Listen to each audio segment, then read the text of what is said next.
പ്രധാനമന്ത്രിയായി മൂന്നാം ഊഴം തിരയുന്ന നരേന്ദ്രമോദിയുടെ സർക്കാരിന് വേണ്ടത്ര ഭൂരിപക്ഷമില്ലാത്ത സ്ഥിതിവിശേഷത്തെ വിമർശിച്ചുകൊണ്ട് RSSൻ്റെ സർസംഘചാലക് മോഹൻ ഭഗവത് അടുത്ത ദിവസം നടത്തിയ ചില പ്രസ്താവനകളുടെ ഒരു വിലയിരുത്തലിനാണ് നമ്മൾ ഇന്ന് ശ്രമിക്കുന്നത്.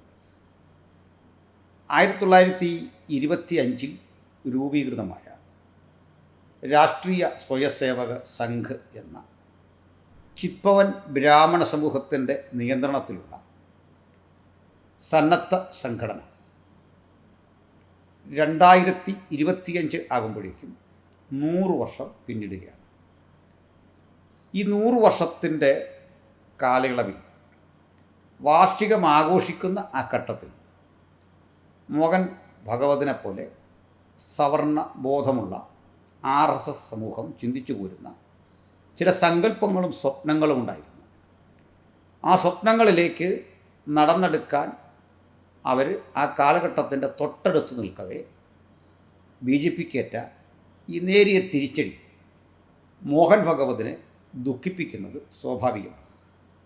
കാരണം അവർ ആഗ്രഹിച്ചിരുന്നത് ഈ കാലഘട്ടം കൊണ്ട് ഇന്ത്യ ബ്രാഹ്മണിക്കൽ മൂല്യങ്ങളുടെ പഴയ മനുസ്മൃതി സംസ്കാരത്തിൻ്റെ സനാതനധർമ്മം എന്നൊക്കെ പാടെ പുകഴ്ത്തിക്കൊണ്ട് അവർ തുടരുന്ന തത്വസംഹിതയിൽ അധിഷ്ഠിതമായ ഒരു ഇന്ത്യയെ രൂപപ്പെടുത്താൻ സാധിക്കും എന്നതായിരുന്നു.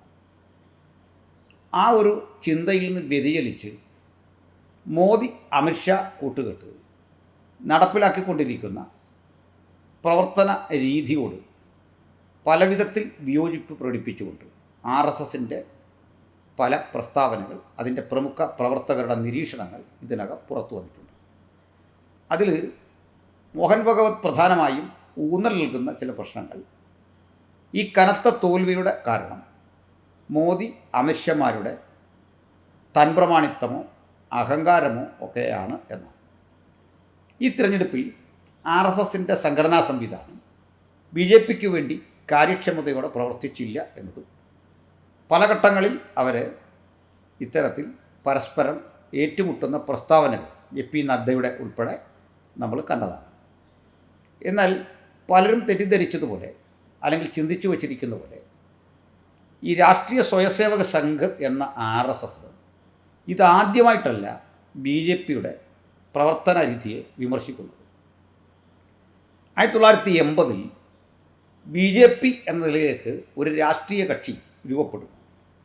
ആ ഘട്ടത്തിൽ BJPയെ പിന്തുണയ്ക്കുകയല്ല അന്നത്തെ RSS ചെയ്തത്, മറിച്ച് അതിനെതിരെ അവരുടെ ഓർഗനൈസറിലൂടെ, അവരുടെ മുഖപത്രമായ ഓർഗനൈസറിലൂടെ കനത്ത വിമർശനം നൽകി അവരുടെ പരാജയത്തിന് കുലംകുത്തികൾ എന്ന് വിളിച്ചുകൊണ്ട് അദ്വാനിയെയും വാജ്പേയിയെയും വിമർശിക്കുകയും ചെയ്ത സ്ഥിതിയുണ്ടായി.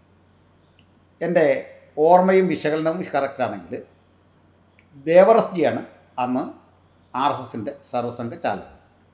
അദ്ദേഹം കേരളത്തിലൊക്കെ വന്നിട്ടുള്ള ആളാണ്.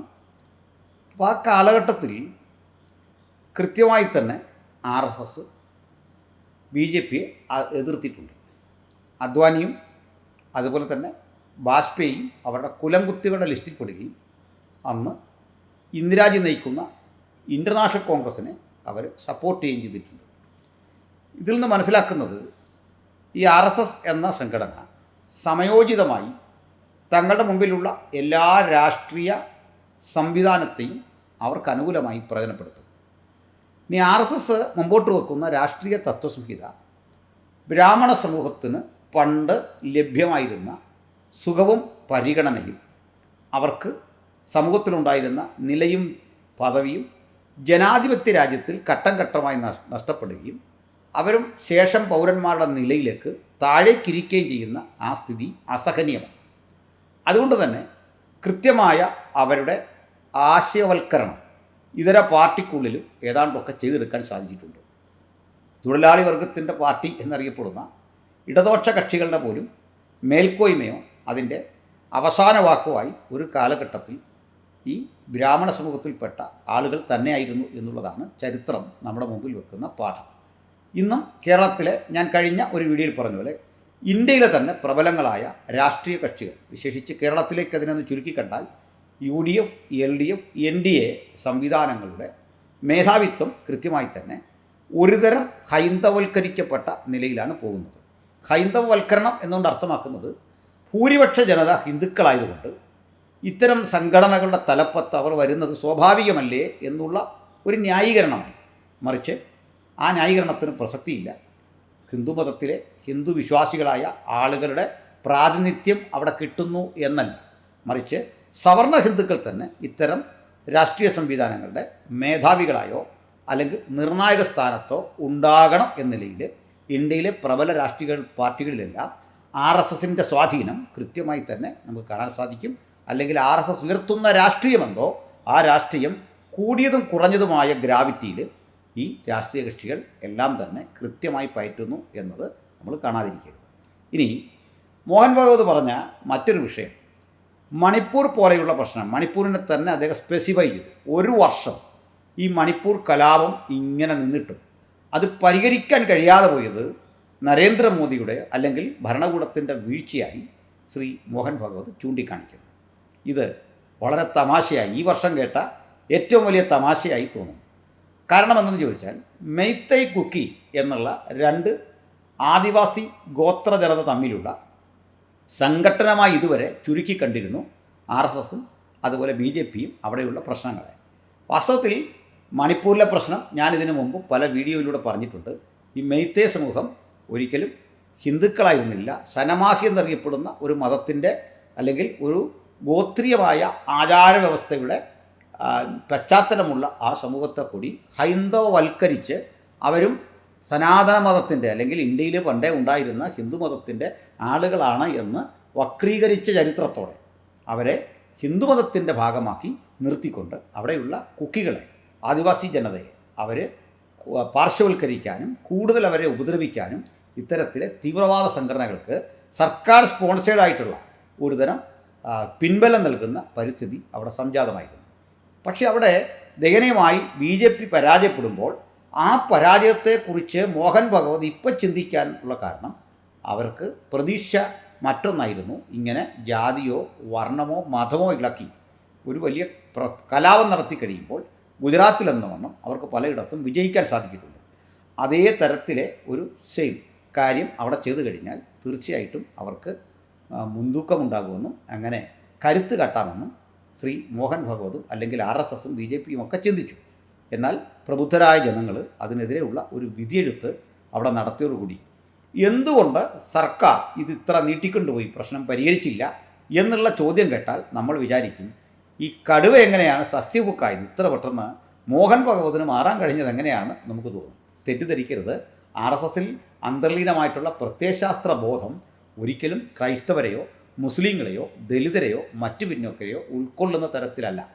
എന്നാൽ മോദി അമിത്ഷായൊക്കെ വന്ന ശേഷം ഈ BJP എന്ന രാഷ്ട്രീയ സംഘടന അങ്ങനെയല്ല, അത് എല്ലാവരെയും ഉൾക്കൊള്ളണം എന്ന നിലയിലാണ് എന്ന് വരുത്തി തീർക്കും വിധം പ്രാതിനിധ്യ സ്വഭാവമുള്ള ചില തസ്തികകളിലേക്ക് മറ്റിതര ആളുകളെയും ഒക്കെ ആക്കിയിട്ടുണ്ട്. നരേന്ദ്രമോദി എന്ന വ്യക്തി അദ്ദേഹത്തിൻ്റെ തന്നെ ജാതിയെ മുന്നോക്ക സമൂഹത്തിൽ നിന്നെടുത്ത് പിന്നോക്കരാക്കി മാറ്റിക്കൊണ്ട് താനും ഒരു പിന്നോക്കനാണെന്ന് സമർത്ഥിക്കാനായിട്ട് ശ്രമിക്കുകയും കുറേയൊക്കെ അത് വിജയിക്കുകയും ചെയ്തിട്ടുണ്ട്. വാസ്തവത്തിൽ അങ്ങനെയല്ല കാര്യങ്ങളുടെ കിടപ്പ്. ഈ RSS ഉയർത്തുന്ന ശരിയായ പ്രത്യയശാസ്ത്ര ബോധം അത് സവർണ ഫാസിസം തന്നെയാണ്. അതിനൊട്ടേറെ തെളിവുകൾ നമ്മുടെ മുമ്പിലുണ്ട്. RSSൻ്റെ രൂപവൽക്കരണ വേളയിൽ അതിനുവേണ്ടി പണിയെടുത്ത ആ മനുഷ്യരുടെ ചരിത്രം പഠിച്ചാൽ നാഗ്പൂരിൽ ഒത്തുചേർന്ന ഈ ചിത്പവൻ ബ്രാഹ്മണ സമൂഹത്തിൻ്റെ ഒരു കൂട്ടായ്മ അല്ലെങ്കിൽ തങ്ങളുടെ കയ്യിലെ അവകാശങ്ങളും അധികാരങ്ങളും ഘട്ടം ഘട്ടമായി നഷ്ടമാകുന്നു എന്നുള്ള ഒരു ഭയമാണ് ഇത്തരത്തിൽ സനാതനമൊക്കെ പറഞ്ഞിട്ട് ആളുകളെ സംഘടിപ്പിക്കാനുള്ള ഒരു പ്രവണത അവരിലുണ്ടായത്. ആര്യരക്തം സിരകളിലൂടുന്നു എന്ന രൂപേണ സംസാരിച്ചു പോന്നിരുന്ന ഹിറ്റ്ലറെ നമുക്കറിയാം. അതുപോലെ നാസിസത്തിൻ്റെ ഫാസിസത്തിൻ്റെയും ഭീകരമായ രണ്ട് തെളിവുകളായി നമ്മുടെ നിൽക്കുന്ന മുസോളിനിയെ കാണാം. ഈ കാര്യങ്ങളൊക്കെ പഠിക്കുമ്പോൾ ഈ മുസോളിനിക്ക് ഇന്ത്യയിൽ ആരാധകരുണ്ടായിരുന്നു തിരിച്ചറിയുന്ന മുസോളിനി ഇന്ത്യയിൽ RSSൻ്റെ മേധാവികളെ കാണാൻ ഇഷ്ടപ്പെട്ടിരുന്നു എന്നുള്ളതാണ്. മാത്രമല്ല ഈ വട്ടമേശ സമ്മേളനത്തിൽ പങ്കെടുക്കാൻ വേണ്ടിയിട്ട് ഈ ലണ്ടനിലേക്ക് പറക്കുന്ന നമ്മുടെ BS മുഞ്ച് എന്നറിയപ്പെടുന്ന RSSൻ്റെ മേധാവി അവിടെ ചെന്ന ശേഷം ഈ വട്ടമേശ സമ്മേളനമൊക്കെ കഴിഞ്ഞ് തിരിച്ചു വരുന്ന വഴിക്ക് നമ്മുടെ മുസോളിനിയെ നേരിട്ട് കണ്ട് അവിടെ നടക്കുന്ന ആ പരേഡുണ്ടല്ലോ, അത് കണ്ട് അതിൻ്റെ അതേ നിലയിലുള്ള ഒരു ഡ്രില്ല് നമ്മുടെ നാട്ടിലെ ക്ഷേത്രങ്ങളുടെ മുറ്റത്ത് നടപ്പിലാക്കണം എന്നുള്ള ചിന്തയോടെ വരികയും അങ്ങനെ മിലിറ്റൻ്റായ ഒരു ജനതയെ തങ്ങളുടെ അഭീഷ്ടസിദ്ധിക്ക് വേണ്ടി ഉപയോഗിക്കാൻ കഴിയും എന്ന് ചിന്തിച്ചുകൊണ്ട് അത്തരം പാഠങ്ങളൊക്കെ പഠിച്ചതുപോലും മുസോളിനിയിൽ നിന്നാണെന്ന് പറയാനും ഞാൻ ഈ സമയത്ത് ആഗ്രഹിക്കുകയാണ്. ഇത്രയൊക്കെ പറഞ്ഞത് എന്തിനാണെന്ന് വെച്ചാൽ, മണിപ്പൂരിലെ ജനതയെ അവിടെ ഭീകരമായി കിരാതമായി കൊല ചെയ്യപ്പെടുന്ന മനുഷ്യരുടെ അവസ്ഥാവിശേഷങ്ങളെക്കുറിച്ച് ഒരു അക്ഷരം മിണ്ടാത്ത RSS. നമുക്കറിയാം, കാർഗിൽ മരിച്ചു വീണ ഒരു ധീര ജവാന്റെ ഇന്ത്യക്ക് വേണ്ടി പോരാടി പാകിസ്ഥാനിലെ ജിഹാദികളുടെ പക്കൽ നിന്ന്, ക്രൂരന്മാരായ അവിടുത്തെ ഭരണാധികാരികളുടെ പക്കൽ നിന്ന് അവരുടെ അതിശക്തമായ പ്രതിരോധങ്ങളെ മുഴുവൻ ഉന്മൂലനം ചെയ്തിട്ട് ആ കാർഗിൽ തിരിച്ചു പിടിച്ച് വിജയഘോഷം നടത്തി നമ്മുടെ രാജ്യത്തിന് അഭിമാനത്തെ രക്ഷിച്ച ഒരു മഹാനായ ധീരദേശാഭിമാനിയുടെ ഭാര്യയെ മണിപ്പൂരിൻ്റെ തെരുവിലൂടെ വസ്ത്രമില്ലാതെ ഓടിച്ച ഒരു വൃത്തികെട്ട സംസ്കാരം, വൃത്തികെട്ട നിലയിലെ അതപ്പതിച്ച രീതികൾ അവിടെ സംജാതമായപ്പോൾ ഒരക്ഷരം വാതുറന്ന് പറയാത്ത മോഹൻ ഭഗവത് ഇതാ ഇപ്പോൾ എത്ര വലിയ രാജ്യസ്നേഹിയായി, എത്ര വലിയ ക്രൈസ്തവ സ്നേഹിയായി. ഇവരൊക്കെ രാജ്യസ്നേഹ പറയുന്നത്, പക്ഷേ ധീരജവാന്റെ ഭാര്യയുടെ അനാദരവ് കാണിച്ചപ്പോൾ ഒരക്ഷരം ഉരിയാടാതെ മൗനവ്രതത്തിലണ്ട ഇത്തരം അവസരവാദികൾ സംസാരിക്കാൻ തയ്യാറെടുത്ത് വരുമ്പോൾ ഈ മുതലക്കണ്ണീർ കണ്ട് ഇന്ത്യയിലെ ക്രൈസ്തവരും മറ്റ് മതന്യൂനപക്ഷങ്ങളും ഇതിൽ പെട്ടുപോകരുത് എന്ന് ഒരിക്കൽ കൂടി ഓർമ്മപ്പെടുത്താനാണ് ഞാനിപ്പോൾ ഇങ്ങനെ ഒരു പരാമർശം നടത്തുന്നത്. ഞാൻ നീട്ടുന്നില്ല, വളരെയേറെ കാര്യങ്ങൾ ഇനി ആരെങ്കിലും പ്രതികരിക്കുന്ന ഘട്ടത്തിൽ അതിൻ്റെ ബാക്കി ഭാഗങ്ങൾ കൂട്ടിച്ചേർക്കാമെന്നാണ് ആഗ്രഹിക്കുന്നത്. എങ്കിലും ഒരു ഉപസംഹാരം വേണമല്ലോ. ഈ RSS പോലെയുള്ള സംഘടനകൾ ഈ രാജ്യത്ത് കാട്ടിക്കൂട്ടിയ ഒട്ടേറെ തിന്മകൾ, മനുഷ്യത്വത്തിന് നിരക്കാത്ത, നീതിക്ക് നിരക്കാത്ത കൊള്ളരുതായ്മകൾ ഛത്തീസ്ഗഡിലും അതുപോലെ ബീഹാറിലും അങ്ങനെയുള്ള അനേക സ്റ്റേറ്റുകൾ, ഒറീസയിലുമൊക്കെ മനുഷ്യ ശരീരം പച്ചയ്ക്ക് കത്തിച്ച് ചാമ്പലാക്കുന്ന ഒട്ടേറെ പ്രവണതകൾ, അവർക്ക് ആധിപത്യമുള്ള UP പോലുള്ള സ്ഥലങ്ങളിൽ ദലിതരെ, ആദിവാസികളെ മറ്റ് സമൂഹത്തിനൊപ്പം പരിഗണിക്കാതെ അവർക്ക് ഒരു BJPയുടെ ഒരു MP ഒരു കടയുടെ കസേരയൊക്കെ ഇട്ടിരിക്കുന്ന സ്ഥലത്തിരുന്ന് ഭക്ഷണം കഴിക്കാൻ നിർവാഹമില്ലാതെ പ്രത്യേകം കരുതി കൊണ്ടുപോയ ഒരു പാത്രത്തിൽ ചായ മേടിച്ചു കുടിക്കുന്ന ഒരു ചിത്രം നമ്മൾ കൺമുമ്പിൽ കണ്ടതാണ്. ഇങ്ങനെ കിരാതമായി മനുഷ്യത്വരഹിതമായി സമൂഹത്തെ ഭരിക്കാൻ പഠിപ്പിച്ച ഒരു നികൃഷ്ടമായ പ്രത്യയശാസ്ത്രം, അത് ഉപയോഗിച്ചുകൊണ്ട് അധികം നാൾ നിൽക്കാൻ കഴിയില്ല എന്ന് മനസ്സിലാക്കിയപ്പോൾ ആ പ്രത്യയശാസ്ത്രത്തെ ഒരളവിലൊന്ന് മാറ്റിവെച്ചിട്ട് തങ്ങൾ രാജ്യസ്നേഹികളാണെന്നും മരിച്ചു വീഴുന്ന ആർക്കും വേണ്ടിയാണ് തങ്ങളുടെ വാദമെന്നും പറയുമ്പോൾ ബജരംഗദളും സംഘപരിവാർ കുടുംബത്തിൽപ്പെട്ട ഇതര തീവ്രവാദ സംഘടനകളും ഈ രാജ്യത്ത് നടപ്പിലാക്കിയ ഇത്തരത്തിലെ മനുഷ്യത്വ വിരുദ്ധത, മനുഷ്യനെ കശാപ്പ് ചെയ്യുന്ന ഇടപാടുകൾ, അവർ മുസ്ലിങ്ങളോ ക്രിസ്ത്യാനികളോ എന്ന് തിരിച്ചറിഞ്ഞിട്ട്, അവരെ ദലിതരോ എന്ന് തിരിച്ചറിഞ്ഞിട്ട്, ആദിവാസികളോ പിന്നോക്കരോ എന്ന് തിരിച്ചറിഞ്ഞിട്ട് അവരുടെ അവകാശങ്ങൾക്ക് വേണ്ടി നിൽക്കാനാവാതെ അധികാരത്തിന് ചില അപ്പക്കഷണങ്ങളും ഉദാരതയുടെ ചില കാരുണ്യവുമൊക്കെ കാണിച്ച് ഒപ്പം നിർത്തി വോട്ട് പിടിക്കാമെന്നുള്ള തന്ത്രം ഏറെക്കുറെയൊക്കെ പാളിക്കഴിഞ്ഞിരിക്കുകയാണ്. ഈ ഘട്ടത്തിൽ നിങ്ങൾ കാണണം, മണിപ്പൂർ ഒരു വർഷമായി കത്തിക്കൊണ്ടിരിക്കുകയാണ്. അവിടെ ആയിരക്കണക്കിന് സ്ഥാപനങ്ങൾ നശിച്ചു, ലക്ഷക്കണക്കിന് മനുഷ്യർക്ക് വാസസ്ഥലം നഷ്ടപ്പെട്ടു പോയി. അവരിന്നും കോൺസെൻട്രേഷൻ ക്യാമ്പിനേക്കാൾ ദയനീയമായ സ്ഥലത്ത് ഒക്കെ കഴിയുകയാണ്. ദുരിതാശ്വാസവുമായി ബന്ധപ്പെട്ടിട്ടുള്ള സർക്കാർ നടപടികളിൽ പോലും കുക്കി സമൂഹത്തെ പാടെ അവഗണിക്കുന്ന ഒരു പരിസ്ഥിതി ഈ മണിപ്പൂരിലുണ്ട്. അവിടുന്ന് വാർത്താവിനിമയ സംവിധാനങ്ങളൊക്കെ കട്ട് ചെയ്തു, ഇൻ്റർനെറ്റ് കണക്ഷൻ അവിടെയില്ല, അവിടേക്ക് മാധ്യമപ്രവർത്തകർക്ക് ഇറങ്ങിച്ചെന്ന് പ്രവർത്തിക്കാനായിട്ട് കഴിയുകയില്ല. കിരാതമായ ഒരവസ്ഥാവിശേഷം അവിടെ സംജാതമാക്കി. എന്നിട്ട് ഇപ്പോൾ ഇരുന്നുകൊണ്ട് പറയുകയാണ്, മണിപ്പൂരിലെ പ്രശ്നം ഒന്ന് തീർക്കേണ്ടതായിരുന്നു. ഈ ബഹുമാനനായ ഈ RSS മേധാവിക്ക് ഈ വിഷയത്തിൽ അന്ന് ഇടപെട്ടുകൂടായിരുന്നു, അന്ന് ഒരു നിർദ്ദേശം കൊടുത്തുകൂടായിരുന്നു, അല്ലെങ്കിൽ ഇത് തെറ്റാണ് എന്ന് ഒരു വാക്കെങ്കിലും പറയാൻ കഴിയുമായിരുന്നു.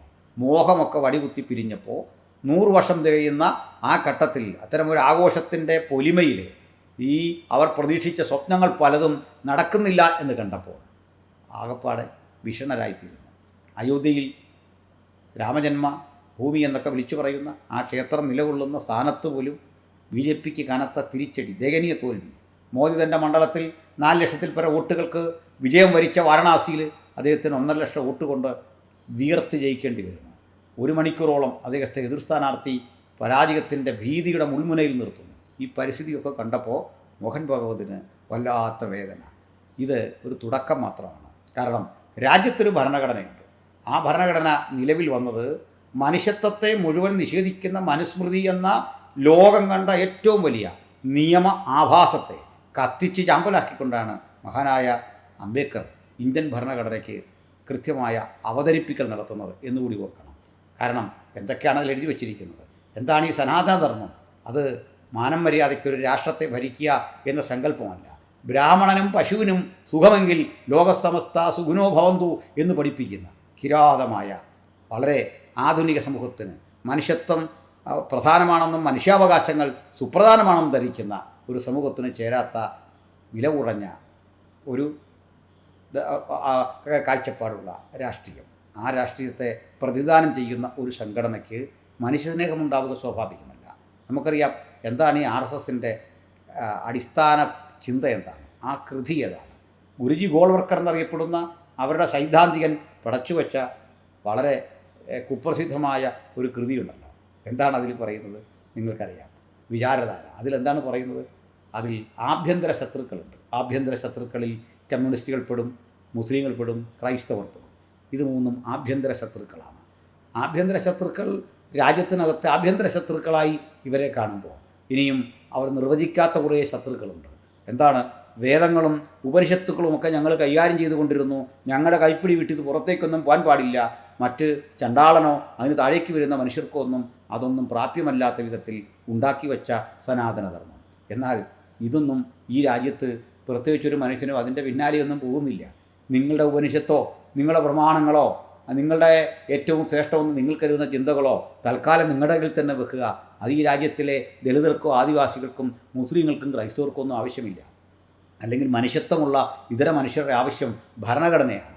കാരണം ആ ഭരണഘടനയിൽ കൃത്യമായ മനുഷ്യത്വം, അതിൻ്റെ പ്രകാശനമുണ്ട്, സമത്വമുണ്ട്, സാഹോദര്യമുണ്ട്, ജനാധിപത്യമുണ്ട്. ഈ വ്യവസ്ഥിതികളുള്ള ഒരു ഭരണഘടനയിൽ സത്യം ചെയ്ത് അത് നടപ്പിലാക്കാൻ വേണ്ടി ഇന്ത്യയിലെ ജനകോടികൾ തിരഞ്ഞെടുത്ത ഭരണകൂടം അതൊക്കെ വിട്ടിട്ട് ജാതിയുടെയും മതത്തിൻ്റെയും വർഗത്തിൻ്റെയും വർണ്ണത്തിൻ്റെയും പേരിൽ വോട്ട് പിടിക്കുക, മറ്റു മനുഷ്യരുടെ സ്വസ്ഥതയ്ക്ക് ഭംഗം വരുത്തിക്കൊണ്ട് അവരെ കിരാതമായി കൊന്നൊടുക്കുക, അവരുടെ അവകാശങ്ങളെ മുഴുവൻ ഹനിക്കുക.